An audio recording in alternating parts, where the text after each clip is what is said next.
रामू नाम का व्यक्ति था। देखो बेटा, पढ़ो लिखो मन लगा करके, पढ़ो लिखो तभी तो बड़ा आदमी बनोगे, नहीं तो मेरे जैसा बैलगाड़ी चलाना पड़ेगा, समझे। रामू का पत्नी थोड़ा लालची स्वभाव की थी। रामू काम करने जाने में थोड़ा सा भी लेट करता तो उसका पत्नी उससे हिसाब किताब लेने लगती है। इतना समय हो गया और आप काम पर नहीं गए, इसलिए तो दुख है। आप यहाँ भाषण दे रहे हैं। अरे भगवान, थोड़ा लेट ही हो गया तो क्या हो गया, सब दिन एक समान थोड़े कमाई होती है। ये धंधा है, कभी ज्यादा कभी कम होती रहती है। जाइए, आपके मुंह कौन लगेगा। आपका बड़ी बड़ी बात है, काम तो करते नहीं हैं। रामू ने रोज की तरह अपना बैलगाड़ी लिए और अपना धंधा पर निकल गए। कुछ समय बीत ही रहा था, उनकी सहेली से मुलाकात हो जाती है। दोनों सहेली बहुत दिनों के बाद मिली थी। वह आपस में बात करने में लग गई। आपका पति क्या करते हैं? मेरा पति बैलगाड़ी चलाते हैं, उसी से अपना घर परिवार चलता है और एक मेरा छोटा बच्चा भी है। और आपका पति क्या करते हैं? मेरा पति अच्छा जॉब करते हैं और मेरा 2 बच्चा है। मैं बहुत सुखी संपन्न। दोनों सहेली अपना अपना दुख सुख गाकर अपने अपने घर चले गए। मेरा सहेली कितना दामी साड़ी पहनी थी और मैं कैसा खुद नसीब हूँ कि मेरा साड़ी तो दूर बात की है, खाना पीना भी ढंग से नहीं होता हूँ। रामू जब शाम को आते हैं तो देखते हैं उनका पत्नी खाना पीना बिना बनाए सोई हुई है। ये हालत रामू देखे तो पूछे, क्या बात है भगवान। पत्नी ने अपनी सहेली को बारे में सब बताई।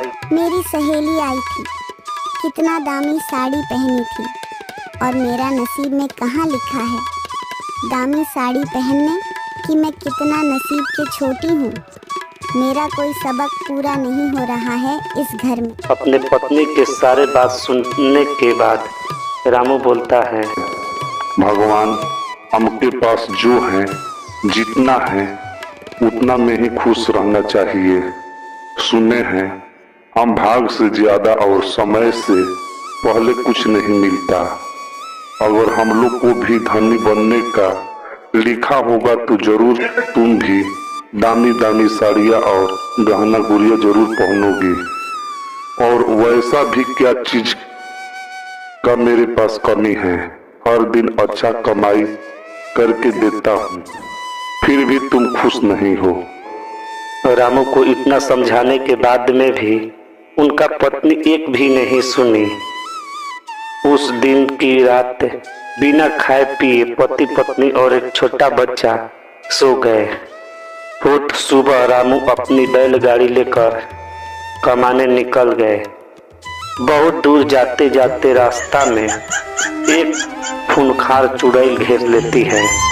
आज मिला है इंसान का मांस, आज मैं घुस चुस कर खाऊंगी। नहीं नहीं, मुझको छोड़ दो, मेरा पत्नी और एक छोटा बच्चा है, मुझे मत मारो। ठीक है, तुमको एक अवसर और देता हूँ, तुमको मैं धनी बना दूंगी। तुमको एक सोने से भरा हुआ बक्सा देते हैं, इसके बदले में तुमको हमको खून पिलाना होगा। ये काम तुमको करना ही होगा। रामू ने समझ जाता है कि एक खूंखार चुड़ैल छोड़ने वाली नहीं है और अपनी पत्नी के कारनामा देखते हुए चुड़ैल को खून पिलाने के लिए राजी हो जाता है। चुड़ैल आती है और खून पीने लगती है और बदले में वही सोना से भरा हुआ बक्सा देती है।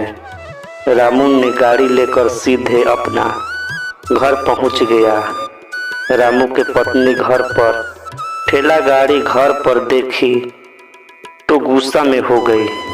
बैलगाड़ी यहाँ खड़ा है, आज भी काम नहीं किया, आधा रास्ता से ही आ गए। जाती हूँ आज। पत्नी ने गुस्सा में होकर रामू के पास गई और उसका हालत देखी तो चौंक गई। ये हाल आपका कैसे हुआ? क्या हालत बना रखे हैं? आप कैसे हुआ?